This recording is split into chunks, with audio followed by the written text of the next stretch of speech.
Terima kasih Shu dan Andy di Angkasa Puri. Baik, setiap ujian yang ada di muka bumi ini pastinya mempunyai hikmahnya yang tersendiri. Seperti mana peribahasa Melayu ada mengatakan, laut mana tidak bergelora, bumi mana yang tidak pernah ditimpa hujan. Sebaliknya, penularan wabak COVID-19 ini sememangnya merupakan ujian yang cukup besar daripada Allah SWT yang mahukan hambanya untuk terus berfikir dan terus merenung menghayati kebesaran dan keagungannya yang Maha Esa. Jadi untuk itu pagi ini saya bersama dengan Sahibul Samaha, Profesor Madya Datuk Arya Perkasa, Dr. Muhammad Asri Zainal Abidin, Mufti Negeri Perlis yang ada bersama dengan kita pagi ini. Assalamualaikum Datuk. Assalamualaikum warahmatullahi. Baik Datuk, terima kasih sudi bersama dengan kami pagi ini dan salam Ramadan juga.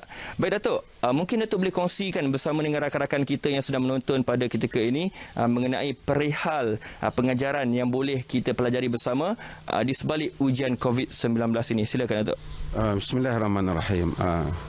Antara perkara yang mungkin kita ataupun sepatutnya kita renung dengan apa yang berlaku di seluruh dunia ini. Bagaimana kekuasaan Allah Subhanahu Wa Taala yang menghantar atau mentakdirkan virus yang tidak ada mata kita nampak, tetapi ia telah berjaya menggugat, bahkan telah menggugat kehidupan manusia keseluruhannya. Manusia berubah, cara hidup mereka berubah. Bukan sahaja manusia di negeri-negeri yang dianggap kecil dan tidak kuat teknologinya. Kuasa-kuasa besar seperti Amerika, China, Jepun dan seumpamanya, mereka pun tidak dapat menghadapi makhluk virus ini.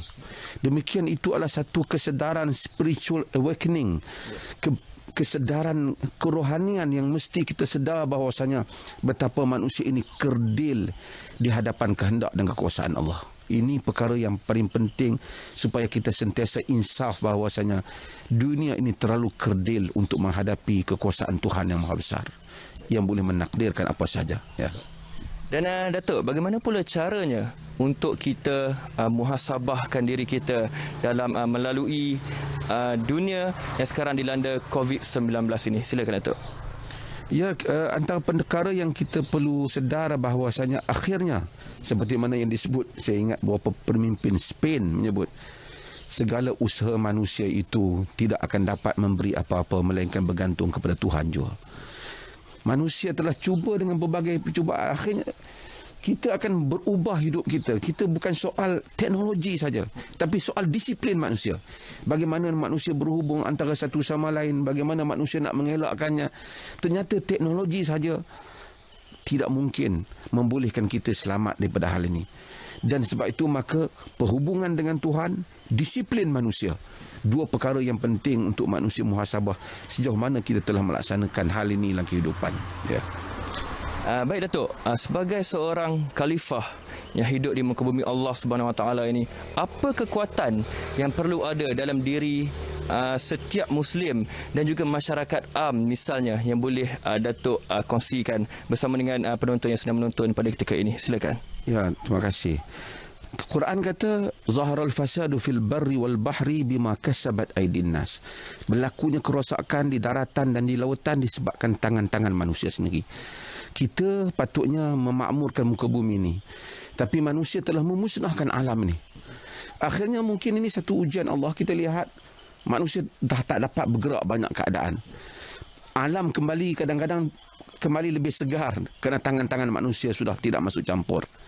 Dan kita mula berubah cara kita hidup. Sepatutnya kita mengambil hal ini supaya kita betulkan perjalanan kita sebagai khalifah. Mengurus takbir dunia ini, mengelakkan dunia ini rosak dan musnah.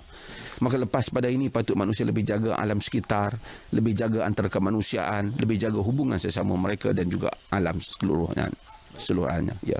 Baik Datuk, bagaimana operasi pentadbiran Jabatan Mufti setelah bermulanya PKPB ini? Kita cuba mengatur urusan pejabat supaya dapat bergerak dan orang akan sentiasa berhubung dengan Jabatan Mufti ini. Tapi sesuatu yang saya nak sebut, saya sedang lakukan di sini ialah kalau berterusan keadaan seperti ini dan umat Islam terpaksa solat hari raya di rumah, kita sedang merangka satu khutbah yang boleh untuk semua orang baca. Jadi kalau dia orang biasa pun dia mudah je khutbah tu untuk baca. Sebagai ni bapa nak baca kat anak ni atau suami nak baca sebagai isteri ni. Jadi kita sedang memudah carakan supaya agama terus dapat dipraktikkan walaupun dalam suasana yang agak berlainan ini. Ya.